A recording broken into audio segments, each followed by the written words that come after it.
So hello guys, आज हम आ गए एक और क्वेश्चन के साथ। तो ये क्वेश्चन देख सकते हो आप, एओडी का है। एप्लीकेशंस ऑफ डेरिवेटिव्स का एक और सवाल है जो कि थोड़ा बहुत कोऑर्डिनेट ज्योमेट्री से थोड़ा थोड़ा लिंक्ड है, लेकिन इसको हम करेंगे एप्लीकेशन ऑफ डेरिवेटिव से। वो आपको रीज़न पता लग जाएगा क्यों। ठीक है। सो या मतलब आपको बस ये पता होना चाहिए कि क्या कंडीशंस आपको लगानी है एंड आपका आंसर निकलेगा। सो जैसे कि देख सकते हो, find all values of alpha for which the curves, this curve and this curve, are tangent to each other। ठीक है। सो अगर दो कर्व एक दूसरे के टेंजेंट है, लेट से यहाँ पर आप देख सकते हो एक दूसरे के टेंजेंट है, तो इसका मतलब कि उन दोनों का जो टेंजेंट है वो कॉमन है ना।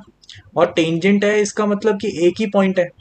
इसका मतलब कि अगर मैं इस इक्वेशन वन को इस इक्वेशन टू के साथ सॉल्व करता हूँ, ठीक है, और इस पॉइंट मतलब जब वो सॉल्व हो रहे हैं तो मेरे पास आंसर क्या आना चाहिए, एक पॉइंट आना चाहिए।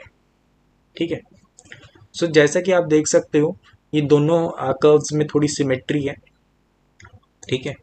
सो ऐसा करो कि इक्वेशन वन को माइनस करो टू से, तो आपके पास आ जाएगा y minus X equal to Y, sorry,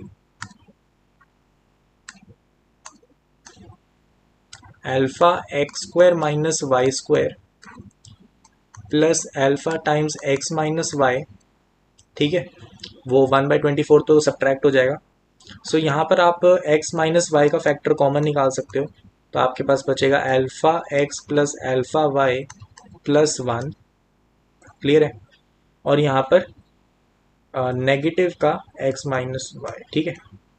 सो अगर आप एक चीज़ ऑब्जर्व करो, या तो x इक्वल टू वाई होगा, है ना, x इक्वल टू वाई हो सकता है, या फिर क्या होगा, alpha X plus alpha Y plus one equal to क्या हो जाएगा, माइनस माइनस वन।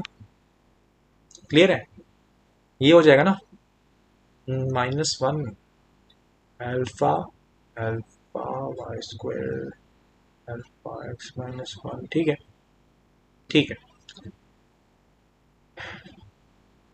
यहाँ पर अल्फा डिवाइड कर दें तो बढ़िया है ना। यहाँ पर भी अल्फा आएगा, यहाँ पर भी अल्फा आएगा, यहाँ पर भी अल्फा आएगा, क्योंकि एक्स माइनस वाई का वेक्टर निकला ना। सो यहाँ पर भी अल्फा आएगा। क्लियर है। तो अल्फा को अगर डिवाइड में लेके जाते हो तो ये इक्वेशन ऐसी बन जाती है, X plus Y plus one equal to minus one by alpha. तो देखो, ये कोई इक्वेशन थोड़ी सॉल्व करनी मुश्किल लग रही है, तो इसको इक्वेशन टू रख लो, इसको इक्वेशन वन रख लो, इसको पहले सॉल्व कर लेंगे। तो एक्स इक्वल टू वाई आप किसी भी एक इक्वेशन में रख लो। लेट से मैं एक्स में रख लेता हूँ ना, एक्स में आसान लगता है। तो देखो भाई, X equal to alpha X square plus alpha X plus 1/24। अब आप देख सकते हो ये क्या है, एक क्वाड्रेटिक है एक्स में। क्लियर है। तो अगर ये क्वाड्रेटिक है एक्स में, तो इसका सोल्यूशन तो होना चाहिए ना, टेंजेंट बन रहे हैं आपस में, है ना, तो एक्स कोऑर्डिनेट आना तो चाहिए। तो इसका जो डिस्क्रिमिनेंट है वो greater than equal to zero होना चाहिए।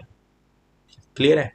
लेकिन अगर तुम ध्यान से और सोचो तो बात यह है कि ये दो कंडीशंस जो तुम्हारी निकली है ना, ये वन इक्वेशन टू इक्वेशन, ये दोनों तुम्हें दो पॉइंट्स दे रही हैं टेंजेंट बनाने के। ठीक है। तो कर्व कुछ ऐसे हो सकते हैं, लेट से कि ऐसा, ठीक है, दूसरा कर्व ऐसा। ठीक है।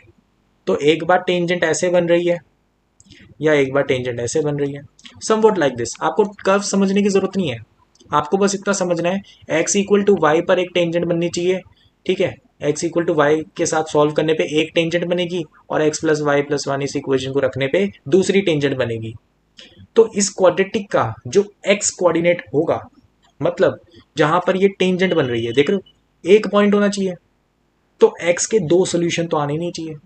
तो इसका मतलब ये पता लगा, एक्स ग्रेट ये डिस्क्रिमिनेंट ग्रेटर देन और इक्वल टू जीरो की जगह इक्वल टू जीरो हो तो आपके पास टेंजेंट बनेगा, है ना।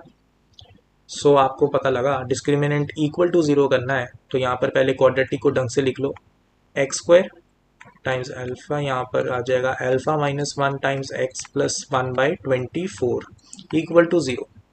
सो यहाँ पर आपको डिस्क्रिमिनेंट को क्या करना है, 0 रखना है। तो क्या मिला, अल्फ़ा माइनस 1 का square minus 4 times 1/24 into alpha equal to 0।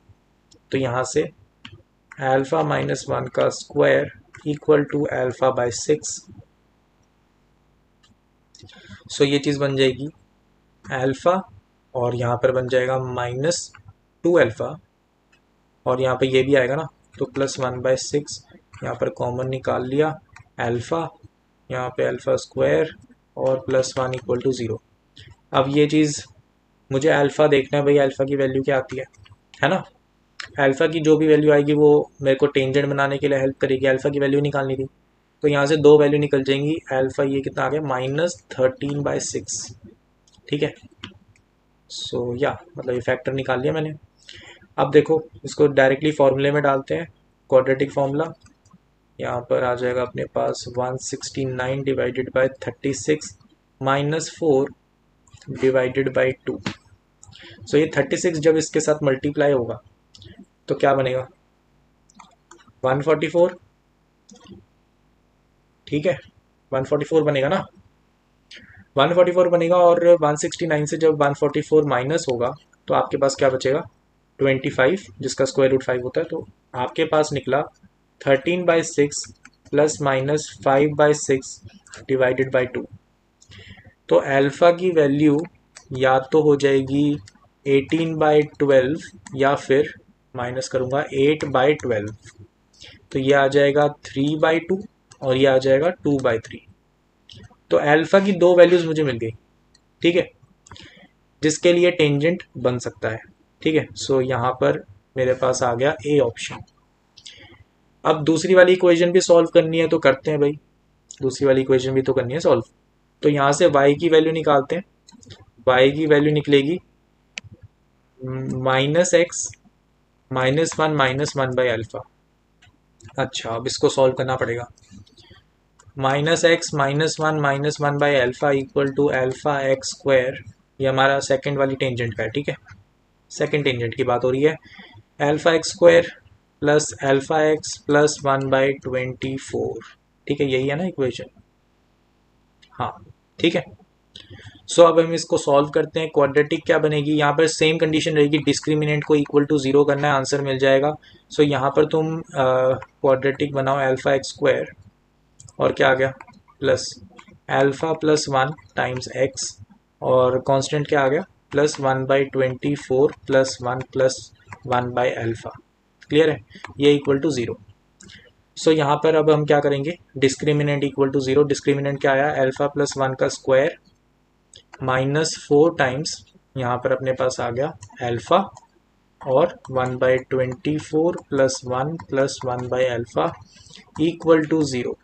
तो यहाँ पर हम इसको क्वाड्रेटिक बना लेते हैं। Alpha square plus 2 alpha plus 1 minus यहाँ पर क्या बनेगा, -अल्फ़ा/6 -4 अल्फ़ा, और अपने पास बन जाएगा यहाँ पर -4 इक्वल टू 0, ठीक है। सो यहाँ पर बन गया अल्फ़ा स्क्वायर, यहाँ पर यहाँ पे बन जाएगा -13/6 अल्फ़ा -3 इक्वल टू 0। तो अल्फ़ा की वैल्यू आ गई 13/6 plus minus square root of 169 divided by 36 minus का प्लस हो जाएगा 12 डिवाइडेड बाय यहाँ पर आ जाएगा 2, ठीक है। सो ये हमारे पास आंसर आने वाला है। अल्फ़ा की वैल्यू आ गई 13/6। यहाँ पर एक चीज़ क्या कर सकते हैं, 36 बनेगा ना, 36, ठीक है, थोड़ा सा कैलकुलेशन करना पड़ेगा। सो 144 इंटू 3 कर देते हैं ना, 36 इंटू 12 144 इंटू 3 के बराबर होगा। तो यहाँ पर अपने पास आ जाएगा 432, और उसको प्लस करोगे 169 से, कितना बन जाएगा 1101601। तो plus minus square root of 601 divided by 6 divided by 2, तो आपके पास आंसर आ गया 13 plus minus square root of 601 divided by 12। तो अल्फा की वैल्यू निकल गई है आपके पास। ठीक है, आपके पास ऑप्शन कौन सा बन रहा है ये देख लेते हैं। ऑप्शन अपना सी ऑप्शन बन चुका है।